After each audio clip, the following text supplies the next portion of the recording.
Olá, muito boa noite para vocês. Está no ar o Troca de Passes desta terça-feira, uma terça-feira super especial, jogo da seleção brasileira e um troca diferente. Mais uma vez estamos no estádio, hoje aqui na Casa de Apostas Arena Fonte Nova, que não esteve lotado, né? Para minha surpresa, o jogo hoje não teve lotação máxima, pelo contrário, muitos lugares vazios aqui para ver esse empate da seleção brasileira 1-1 com a seleção do Uruguai, empate que deixa a seleção na quinta colocação na tabela de classificação. Eu estou aqui com o Alex, com Carlos Eduardo Mansur e com vocês aí de casa por meio da hashtag Troca de Passes. Mandem as suas mensagens. Vamos falar muito sobre esse empate, até um certo ponto decepcionante do Brasil. Todo mundo que veio aqui esperava, imaginava uma vitória, ela não aconteceu.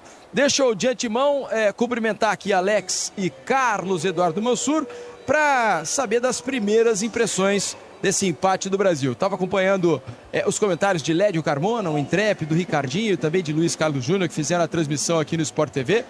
E eles não viram, assim, grande evolução, não gostaram da exibição da seleção brasileira. Começo por você, Alex. O que achou do empate em 1-1? Boa noite, Alex. Boa noite, Felipe, Mansur, todo mundo que está em casa. Cara, poxa, primeiro de tudo, a gente foi bem tratado demais aqui. Eu tenho até que murchar um pouco a barriga. Eles comemos bem. E o clima tá gostoso. Foi uma pena que não lotou, mas o ambiente, tudo, o clima era propício.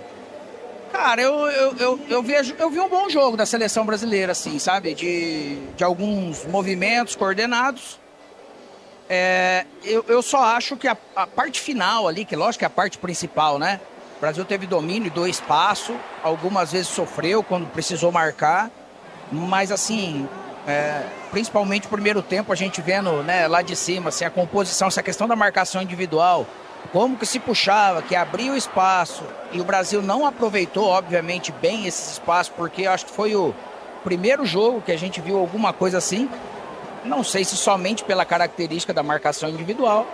Parece que o plano teve uma ideia bem boa, mas perto ali do gol da área realmente faltou um refino, faltou algo. E pode ser por isso que, de repente, esse contexto ele possa piorar um pouco. Tem nada a ver a análise de hoje com Copa do Mundo, eu penso. Mas o de hoje até eu fiquei com coisas boas, sim, com coisas positivas. Mas a falta da vitória, ele lógico que incomoda, é chato por tabela, por a gente estar querendo ver a seleção brasileira vencer sempre.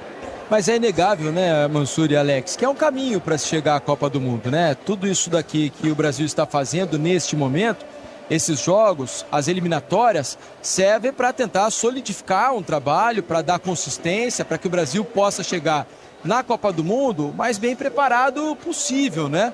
Para que consiga conquistar o seu objetivo maior, que é ganhar a Copa do Mundo. Hoje a gente parece um pouco distante, embora eu também concorde com o Alex, eu não achei o jogo de todo ruim, não. Acho que o Brasil se desorganizou no segundo tempo com as mexidas. Depois a gente vai falar sobre as mexidas. Eu particularmente não gostei das mexidas de hoje, mas queria ouvi-lo também, Mansur. Apesar de um ótimo jogo para mim, todas as boas jogadas do Brasil passaram pelo Rafinha. O Rafinha fez um grande jogo, está vivendo um ótimo momento, mas nem assim a gente foi capaz de vencer o Uruguai aqui em Salvador. Mansur, boa noite. Boa noite, Felipe. Boa noite, Alex. Todo mundo que assiste o Troca. Queria te pedir licença para tocar, antes de falar do jogo, tocar num ponto que você fez referência na sua apresentação inicial, que é a quantidade de lugares vazios no estádio. A CBF é responsável por esse evento, a CBF é responsável pela seleção brasileira, a CBF é responsável por zelar pela seleção brasileira, tanto futebolisticamente, quanto pela imagem que a seleção brasileira transmite. E a CBF não tem o direito de submeter a seleção brasileira ao constrangimento de jogar para um estádio com um anel intermediário, 70% de lugares vazios. Primeiro, você não tem o direito de transformar a ida ao estádio do torcedor num exercício de abnegação, de sacrifício, submetendo esse torcedor a preços absolutamente abusivos. É um jogo com R$200 o ingresso inteiro mais barato. R$100 a meia entrada para o setor, pro setor com ingresso mais barato. Além disso, a gente precisa levar em conta, assim, a gente vivia um dia que era muito simbólico, mas muito simbólico. O jogo realizado, a gente está nos minutos finais da terça-feira, na véspera do Dia Nacional da Consciência Negra, na cidade que se orgulha de ser a cidade mais negra fora da África. com a presença desse símbolo que é o Vini Júnior aqui, numa cidade como uma capital como Salvador, que representa lutas sociais importantíssimas da história do Brasil. E se planeja várias campanhas para esse dia com a presença da seleção brasileira. Qual é a mensagem que isso passa? A mensagem que isso passa, em tese, é de inclusão. E o jogo, a política de preços e de ingressos refletida na arquibancada é de exclusão. Você excluiu uma margem, um extrato importantíssimo da sociedade brasileira, muito representada em Salvador, muito representada na Bahia, nessa capital tão importante da história do Brasil, e você exclui essas pessoas. E o resultado é submeter a seleção. O técnico da seleção, o Dorival, fala muito e bate sistematicamente na tecla de reaproximação da seleção com o povo. E essa política de ingressos, ela caminha na direção imediatamente oposta. Enfim, a exclusão, né? A exclusão, ou ao afastamento, né? Que ele prega a aproximação. Bom, dito isso sobre o jogo, se a gente analisar o jogo, especificamente os 90 minutos, o Brasil produziu até o suficiente para ganhar o jogo. Se a gente pensar 18 finalizações contra 8, o Brasil finalizou mais do que o Uruguai. O Brasil não fez um jogo para você pegar, rasgar, descartar e jogar fora. O que me preocupa é que, por vezes, eu tenho a sensação, e tive muito claramente, não só pela escalação inicial, e principalmente pela escalação que termina o jogo, é como se a escola brasileira atual tivesse desenhado no campo. A nossa enorme capacidade de produzir atacantes, muitos deles com características de ponta, verticais, agudos, e a nossa dificuldade de ter jogadores que ditam ritmo. E aí a seleção tem claramente uma dificuldade quando precisa pausar o jogo, quando precisa dosar ritmo, especialmente quando enfrenta um adversário mais fechado. Isso causa uma dificuldade de resolver jogadas nos últimos metros do campo, mas o que mais me assustou hoje, me assustou no jogo da Venezuela e voltou a me assustar hoje muito claramente, é o quanto isso impacta defensivamente. O Brasil defensivamente está muito desequilibrado. Já no primeiro tempo, em que o Brasil teve domínio do jogo, a melhor chance no primeiro tempo era o Uruguai. O Brasil tem dificuldade para defender a frente da área por onde saiu o gol do Uruguai. O Brasil tem dificuldade para fazer uma transição defensiva boa. O Brasil tem dificuldade para controlar a bola em profundidade por causa da sua linha defensiva. E eu acho que isso também tem a ver com a tentativa de ser um time o tempo todo vertical, que acelera na direção do gol. Quando a bola é perdida, o Brasil não está pronto para defender. É por aí. Temos muito para falar, muito para conversar sobre o jogo, né? A gente vai colocar já os melhores momentos para vocês acompanharem. Se você não conseguiu assistir a transmissão, você vai ver que os melhores momentos devem ser duradouros hoje, né? Porque tivemos muitos lances de perigo, embora o Brasil tenha feito com que o Rocher trabalhasse pouco, né? Foi muito bem lembrado pelo Ricardinho na transmissão. O Rocher não fez grandes defesas, pegou uma bola no segundo tempo do Martinelli, em que ele dá o chapéu e bate com a canhota, mas uma bola até certo ponto muito defensável, né? Uma bola de fácil defesa pro goleiro do Uruguai. Foram bolas cruzadas. Muitas vezes o Brasil conseguiu achar o passe em profundidade, né? Só que a bola acabou ficando às vezes um pouco longa e pouca margem para que o Vinícius especialmente conseguisse driblar o goleiro. Mas, de novo, se há algo para falar, especialmente em evolução, acredito que sejam as movimentações dos jogadores da frente, né? A gente viu de novo muito ataque às costas da linha adversária, né? A última linha de defesa do Uruguai. Tivemos ótimos passes do Rafinha para que os atacantes pudessem estar em boas condições. Faltou um melhor acabamento nesse aspecto. Agora, concordo com o Mansur, Alex. Defensivamente, o Brasil de novo esteve muito exposto. Agora, não é fácil de corrigir com o jeito que o Brasil está jogando hoje. Ou você acha que há uma maneira de estar melhor protegido? Eu acho que é possível. Para isso é preciso que os jogadores de frente eles ajudem. Porque se eu tenho uma linha de 4, eu tenho 2 volantes, essa beirada de um lado, a do lado direito, o Savinho, ele vem fechar como 5º homem ali, normalmente, que é desse lado que ele acaba vindo. E ele ainda permite uma das bolas infiltradas entre linhas, ele permite, que ele marca muito aberto, o lateral acaba passando aqui e ele deixa a bola entrar. No segundo tempo, no primeiro tempo aqui desse lado também, o Pelistri acaba pegando uma bola metida entre o Abner e o Coisa. Eu acho que o que me preocupa é quando o Brasil está aqui, que eu acho que até em transições o Brasil conseguiu pressionar bem. Lógico que você não vai conseguir fazer isso 1000% bem o tempo todo, mas é evolução.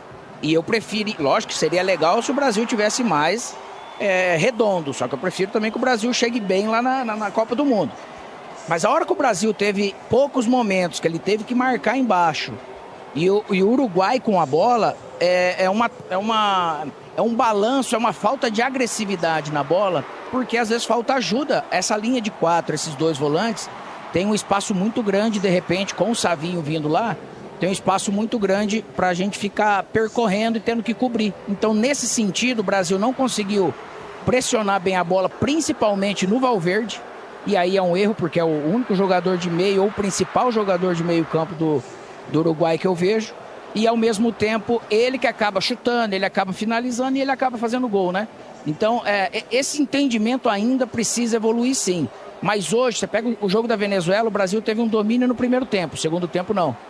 Hoje eu acho que foi um jogo até mais homogêneo, se a gente for pegar nesse sentido. Mas tudo isso que ele pôde construir, ele ainda não soube aproveitar bem. Eu acho até que o Brasil começa o jogo, e a sensação que eu tenho no início é que o Brasil tinha na cabeça qual era o plano diante de uma marcação individual do Uruguai. Quem é que sobrava como homem livre no início do jogo? Era o Gabriel Magalhães, quase sempre. Ele era o homem que tinha a bola para sair conduzindo, porque o Uruguai, para ter uma sobra na defesa, o Bielsa queria que fosse aparentemente o Jiménez, com o Ugarte vindo marcar o Rafinha, o Matias Oliveira encaixando no Igor Jesus, para tentar ter o Varela com o Vinícius Júnior. Mas aí até o Brasil tinha algumas alternativas com o Rafinha vindo na esquerda para encaixar no Varela e o Vinícius forçava o duelo com o Jiménez. Mas para ter essa sobra do Uruguai, quem fazia? O Darwin Núñez ficava com os 2 zagueiros e, em geral, convidava, entre aspas, o Gabriel Magalhães a sair com a bola. Para mim, aí ele estava a chave, o Gabriel Magalhães conduzir até que alguém abandonasse a marcação dele e liberasse um homem livre. O Brasil teve alguns movimentos assim, parecia ter alguma lucidez no início do jogo para tentar mover a bola e tentar tentar criar contra essa marcação individual. O que eu acho é que, em dado momento, as características terminam por se impor. E aí o Brasil começa a acumular 4, 5 jogadores na última linha de ataque e o jogo começa a ser uma divisão entre os 5 que atacam e os 5 que tentam lançar esses homens às costas o tempo todo. Num jogo que, por vezes, fica quase sempre de tentativa de lançamento às costas, com pouca articulação, com pouca pausa e um pouco pela imposição dessas características dos jogadores. Eu não estou dizendo aqui que o Brasil precise mudar a escalação para incluir mais um meio-campista. Eu acho que até é possível fazer, se é para usar a melhor qualidade técnica, e a melhor qualidade técnica do Brasil hoje está concentrada em jogadores que têm na origem das suas carreiras a função de pontas, de jogadores mais dribladores, mais velozes no ataque, mas vai ser preciso fazer adaptações e criar movimentos para que esses jogadores consigam encontrar espaços em defesas mais fechadas. Como, por exemplo, o Botafogo, que é hoje o melhor futebol do Brasil, adaptou o Luiz Henrique a uma função mais por dentro. Hoje o Luiz Henrique entra por dentro no segundo tempo, mas num time que não tem esses mecanismos, e ele se sente muito fora do jogo, com muita dificuldade de funcionar. O Brasil mais acumulou jogadores ofensivos no segundo tempo do que propriamente melhorou o desempenho. Agora eu queria conversar com vocês também sobre posições, né? Achei que o Danilo fez um bom jogo hoje, do lado direito, melhor que o do Abner, pela esquerda. Acho que houve uma queda do Abner nesses últimos 2 jogos, porque ele fez 2 primeiros jogos muito bons, na outra data FIFA, e para mim caiu de produção nesses últimos 2 jogos.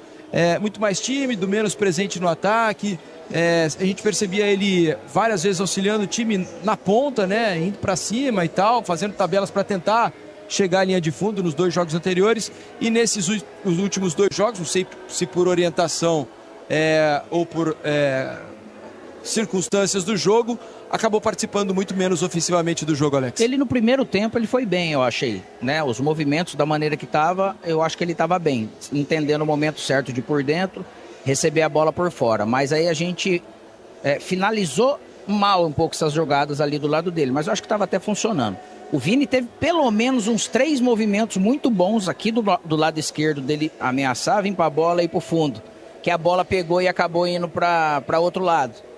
Por isso que precisa daí de alguns jogos, para eles olharem agora o vídeo, vai falar assim, poxa vida, aqui a gente poderia ter feito isso. E do lado de lá, acho que o Gerson conseguiu, a hora que o Igor saía, ele era uma opção. E ainda a gente acabou não aproveitando bem. Mas falando dos laterais, você vê o Danilo, ele começou ultrapassando, fez movimentos bons por dentro. Parece que daí tudo de errado para muita gente. Reclamou muito do Savinho, em uma bola que o Savinho pegou ali próximo ao bico da grande área. O Danilo veio lá do campo de defesa, passou como um furacão para receber. Era a bola perfeita. O Savinho não deu o passe. E às vezes isso também, ele dá uma desanimada no lateral, que não deve, né? O cara vai passando, mas eu acho que ele teve um princípio de um jogo que eu sempre defendi que ele tem condição de fazer, mas não vi ele jogando mal. Eu acho que daí parece quase algo não vou dizer conspiratório, não, mas eu não vejo. Ele não comprometeu, fez alguns movimentos que poderia. O Abner, no segundo tempo, ele caiu um pouco, tanto que acabou tirando ele. E levando o Rafinha para jogar lá, fazendo o jogo que tinha nessa questão de meia, de movimentos, de tentar as jogadas, de tentar encontrar uma bola dele com o Vini, tentando as tabelas. Ele, mesmo lá, ele conseguiu seguir fazendo algo, porque ele está vivendo um momento realmente especial, com o Martinelli vindo às vezes aqui por dentro e ele lá como um lateral, né? Isso. Mas isso acho que para mim não caberia, né? Fica difícil tirar um cara que domina muito mais. O momento que ele está tendo como um meia quase central, essa mudança de tentar acumular jogadores ofensivos, ela não distribuiu funções adequadas aos jogadores. Sim. O Brasil não... Só quem parece até que nem foi treinado, vamos dizer isso, né? Quem parecia um pouco mais à vontade, porque estava numa função um pouco mais familiar, de todo o quinteto ofensivo, digamos assim, que eram 5 atacantes, quase todos com característica original de ponta na carreira, né? Por isso que eu digo que a escola brasileira estava muito representada ali no final do jogo. Quem parecia estar um pouquinho mais à vontade na função que estava fazendo era o Estevão, que recebia a bola aberta, numa função mais habitual para ele, mas com muito pouco mecanismo para que o Brasil criasse. O Brasil até conseguia ter volume ali, né, no final do jogo. O Brasil criou bastante volume, cercou a área do Uruguai, o Uruguai cansou um pouco. O Brasil, pela capacidade de produzir esses jogadores habilidosos, de qualidade, quase todos no setor ofensivo, tem um banco que termina por alimentar melhor a seleção nesse momento do que a seleção uruguaia. Agora, a dificuldade, de fato... Você vê como quando a gente fala da questão do meia, eu não acho que não é questão exatamente do camisa 10, desse jogador que joga na entrada da área do último passe. Eu acho que esse homem o Brasil consegue solucionar. Acho que o Paquetá já fez e pode fazer essa função. O Rafinha faz bem. E achei que o Paquetá entrou bem no pouco que ele entrou. Eu estou muito curioso para saber os motivos de ele ter tão poucos minutos no momento em que o Brasil precisa de articulação. Porque ele pode jogar por trás também. O Savinho é um jogador que, se a seleção criar movimentos, ele é muito bom, ele é criativo. Ele não é só o driblador que vai no fundo para oferecer um cruzamento, ele pode vir para dentro. Isso o Brasil soluciona. Para mim, a dificuldade está um pouco mais atrás. Encontrar esses jogadores que jogam de uma intermediária a outra, ditando o ritmo, organizando. E isso a seleção está tendo essa dificuldade. Mas você acha que é uma característica, por exemplo, que com Gerson e Bruno Guimarães não é possível fazer? Ou fazer melhorar da maneira adequada? Porque, assim, se a gente pensar o Bruno Guimarães especificamente no Newcastle, ele faz essa função, faz muito bem e o time não fica exposto. Né? Eu acho que é uma questão mais de organização como um todo do time do que especificamente o problema de nomes, não acho? Pelo menos a mim me dá essa impressão, moço. Eu não sei se é uma questão de ritmo, de uma tendência a jogar quase sempre em transições, tentando acelerar, conduzir,